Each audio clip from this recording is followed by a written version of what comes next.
नमस्कार, आपका बहुत बहुत स्वागत है आपके अपने प्लेटफॉर्म जनतंत्र वैशाली पे।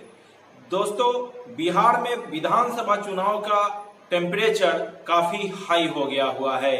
लोग जगह जगह पे अब उल्टे सीधे बयान देने शुरू कर दिए हैं। जहां एक तरफ जाति और धर्म को दरकिनार कर अच्छे उम्मीदवार चुनने की अपील की जाती है, वहीं दूसरी ओर पार्टी के मुख्य प्रतिनिधियों के द्वारा जाति और विशेष धर्म को टारगेट किया जा रहा है।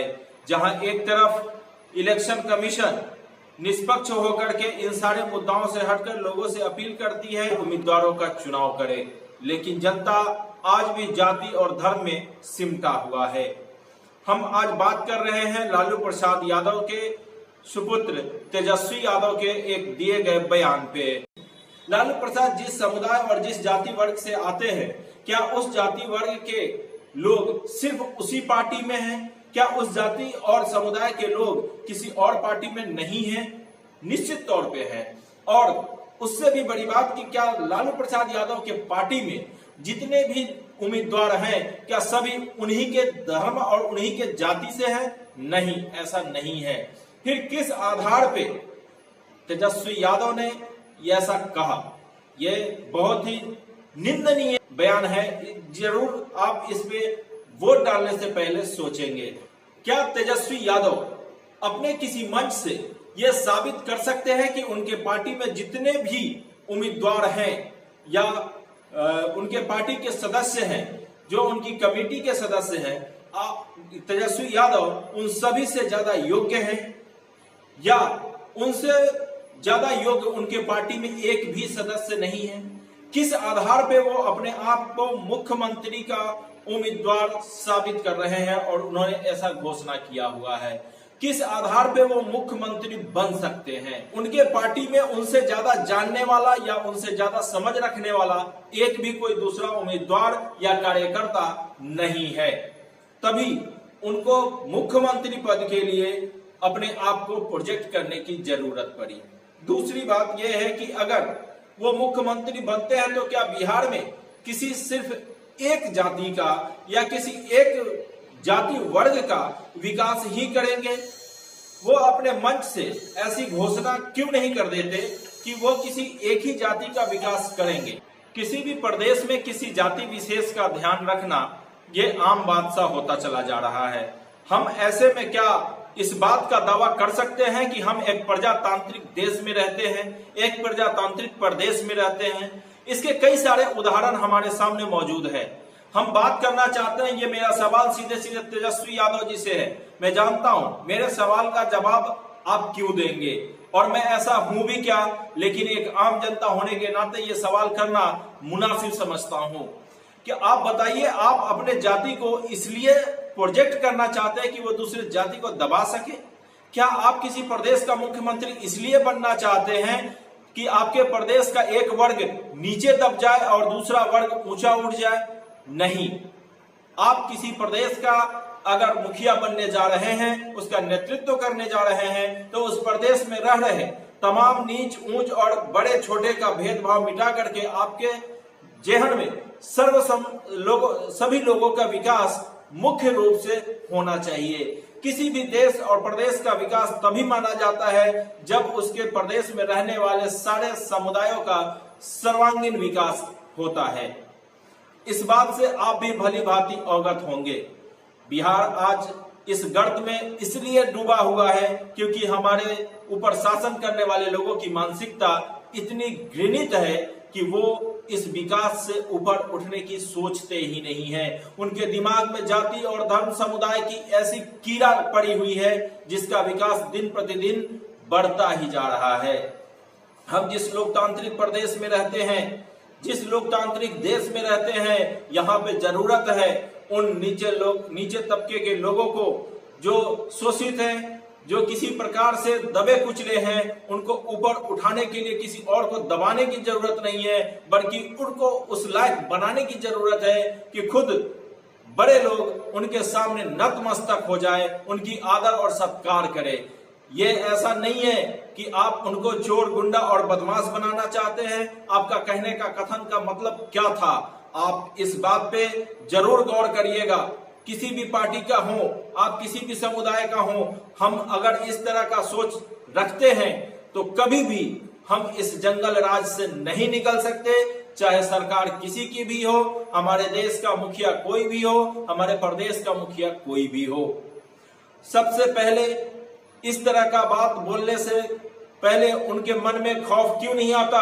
क्योंकि हम उनके साथ होते हैं। हम हर उनके बातों पे जय हो और जिंदाबाद जिंदाबाद का नारा लगाते हैं। वो नारा लगाने वाले कौन होते हैं?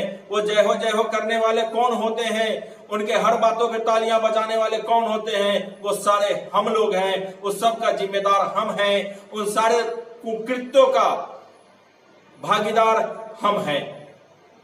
हम सारे लोग इसके जिम्मेदार हैं। हम उन्हें ये बोलने का मौका देते हैं, हम ये उनको बोलने का साहस देते हैं, तभी वो ऐसा कर पाते हैं। वो चाहे किसी भी समुदाय के हो, किसी भी धर्म के हो, किसी भी जाति के हो।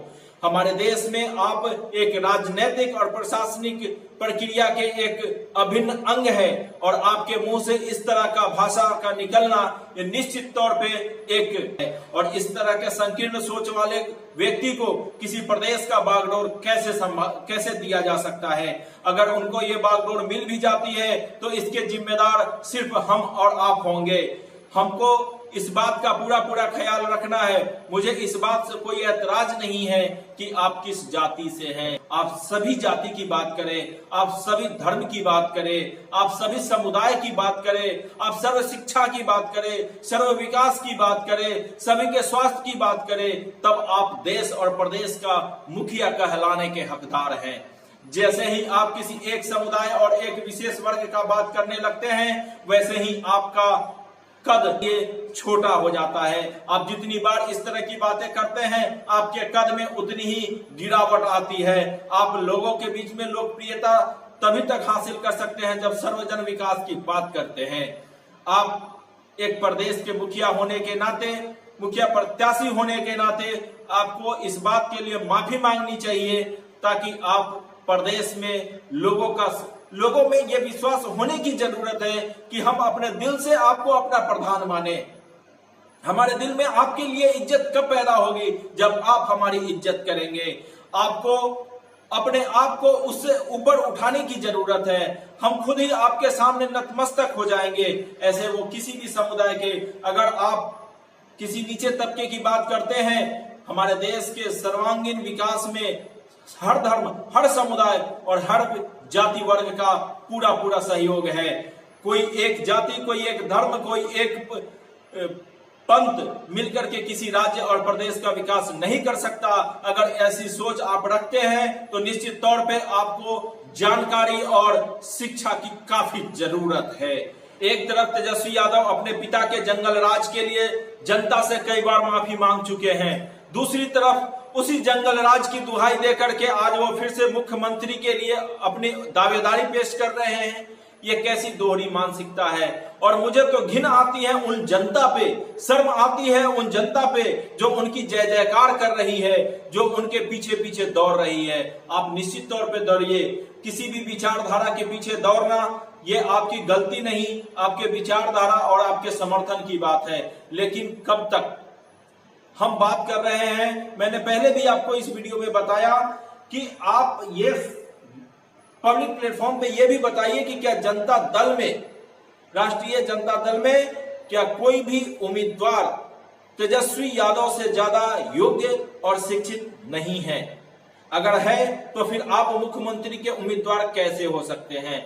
और अगर आप मुख्यमंत्री के उम्मीदवार हैं, इसका मतलब कि आपके पार्टी में आपसे ज्यादा योग्य और साक्षर कोई भी नहीं है। आपकी सोच से ऊपर आपके पार्टी में सोचने वाले एक भी व्यक्ति नहीं है।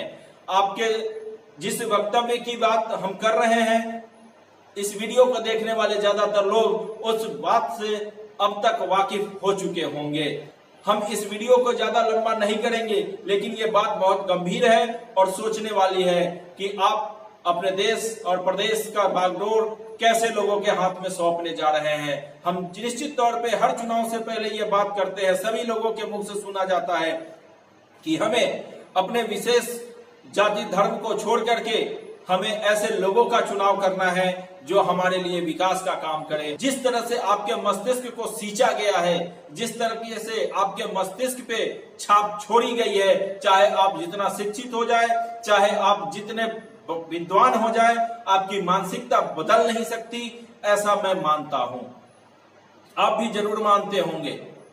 इसलिए जरूरत है हमें उस सिंचाई को पहले खत्म करने का, जो खाद बीज आपके मानसिक स्थिति पर डाला जा रहा है, सबसे पहले उसे रिफाइन करने की जरूरत है। इन्हीं सब बातों के साथ जनतंत्र वैशाली फिर आपसे दोबारा मुलाकात करेगी। तब तक के लिए जय हिंद, जय भारत।